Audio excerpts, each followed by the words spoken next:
Hey folks, it's Patriot Nurse. Thanks for joining me. A quick video today because it's actually fixing to be Rosh Hashanah and the New Year's about to come in for the Hebrew folks, and so I've got my kugel staring at me over there and it's like, please get me ready, please take me to be eaten by lots of other people. And then I have the stuffed peppers over there. Eventually I'll show them to you guys. What I wanted to talk about with you guys today is what I'm doing to get my game together before the election, and something that you can be doing, and it costs nothing, basically.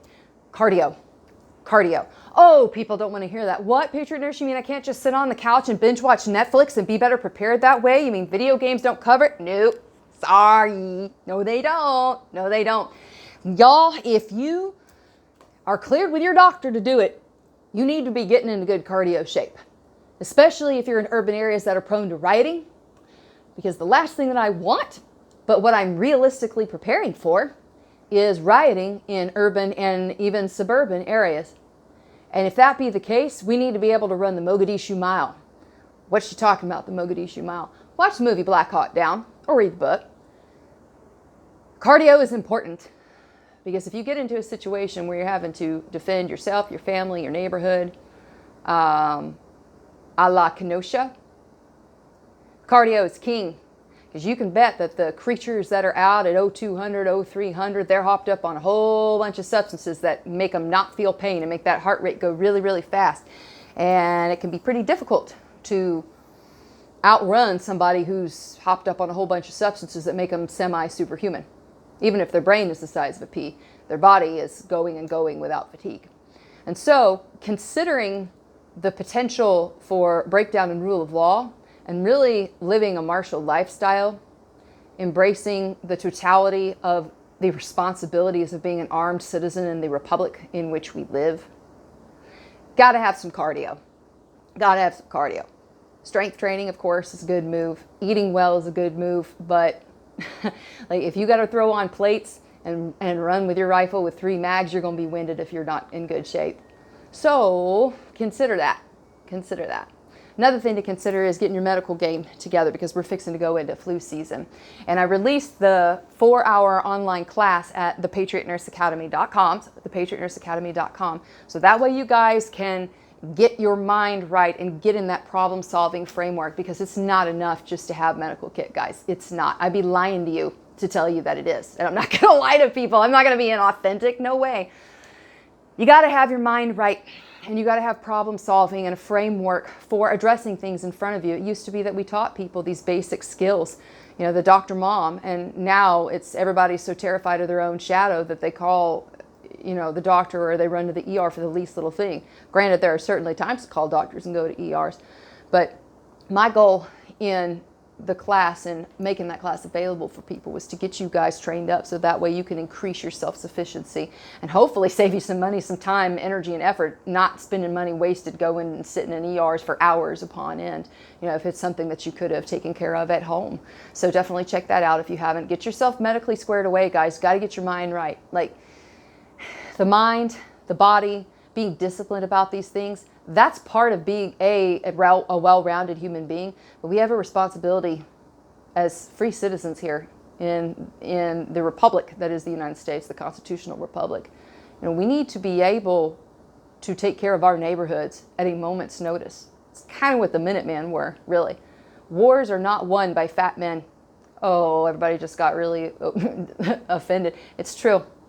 It's true. Wars are not won by fat men. And I'm not the one who said that. I can't remember who said that, but you might as well Google it. Somebody Google it and put in the comments section where that came from. But, I mean, like if you're at an Overwatch position and you're not moving, okay. But typically, you got to be able to move. And if you got, I'm just saying this in love, guys, not to be a jerk, okay? I'm saying this because I'm hoping that eventually someone somewhere will watch this video and think, you know what? I need to drop a few pounds. I need to stop eating bad food. I need to be more mobile and more physically active. I need to go for a walk. I need to go for a run. I need to do something.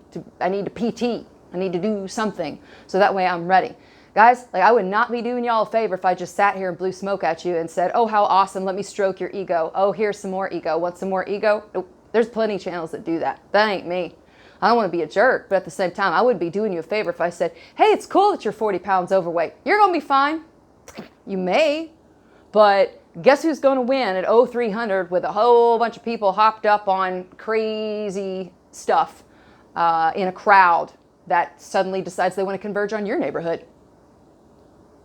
Just saying. Y'all, the cardio thing is important. Medical stuff is important. Dry practice is important. You got 5 minutes in a week, and just put in YouTube. Like, the entire world is at your fingertips. All you have to do is go dry practice. Show me how to dry practice. And you can see, like, people will show you how to do it. My personal dry practice routine consists of varying things, but especially coming from the holster, first round on target, one hand, meaning right hand only, left hand only, both hands, right hand only, repeat, repeat, repeat, prep that trigger, and then you can just do trigger work. Got to be able to take care of yourself, guys. And Americans want to buy proficiency, and that's absolute folly. It is. It is. I'm not going to, like, there are some people, again, I underscore this. I'm not going to blow smoke at you, and I'm not going to tell you things that are just going to make you feel good and like, oh, okay. And then, you know, when the moment of truth comes, you're going to sit there and be like, gee, Patriot Nurse said it was going to be okay. But no, that's not what I'm saying. You got to get your cardio together. You got to get your medical game together. And you need to do dry practice. Dry practice is free. As long as you've got a pistol or firearm that you're used to dealing with, like, you can do dry practice for free. It doesn't cost anything. It's a good idea to go to the range, obviously, you know, once a month, something like that for some live fire. But you got 5 minutes a week you can do. Got to get yourself squared away. Should you need it, God forbid, but should you need to defend yourself, what would you give in that moment to have 5 reps before you left the house? I know. Heavy stuff. But yeah, Rosh Hashanah is coming. I got to get going here. My kugel is saying, cover me up and take me. Just like that, too, if you could hear it. Like, you put, like, a little stethoscope up to the kugel and said, take me up, go, go. Hope that was helpful for you guys. Just a quick video today. If you did enjoy the video, I hope you'll subscribe to me here on YouTube. You can also support me on Patreon, Subscribestar, cryptocurrency, and PayPal. I got links down there in the description box below. So just a quick bit on Rosh Hashanah, guys. So we got the new year coming around. What is it, 5781 coming up in the Hebrew calendar. A new year full of possibilities, and also an opportunity for us to shed toxicity from the last year, to shed the negative things from last year. Even in trials, even in things that are bitter, we learn still. So the duty that we have to ourselves to live an authentic life is to look back at this past year and where we've come from, the hardships that we've endured, and the lessons that we've learned. And in those lessons, we take the honey out of it. That's why I see we eat honey and apples on Rosh Hashanah. And I had a dear friend who sent me a meme, and it was to the effect on honey. Why do we eat honey? Honey itself comes from the bee, and the bee has a stinger, and getting stung by bees hurts. It does not feel good. But the same thing that stings can also create something so sweet. And so for us, looking forward to this year and taking stock of the past, we can look at the things that have inflicted pain. We can look at the things that have hurt us. And rather than reside in the negativity, we can utilize that to become something sweet in our lives, a lessons learned, so that way our future is a brighter one. I hope it was helpful for y'all. Shana Tova, y'all. L'Shana Tova, and have a wonderful new year. Have a wonderful weekend. For now, it's Patriot Nurse signing off. I'll see y'all later. Bye.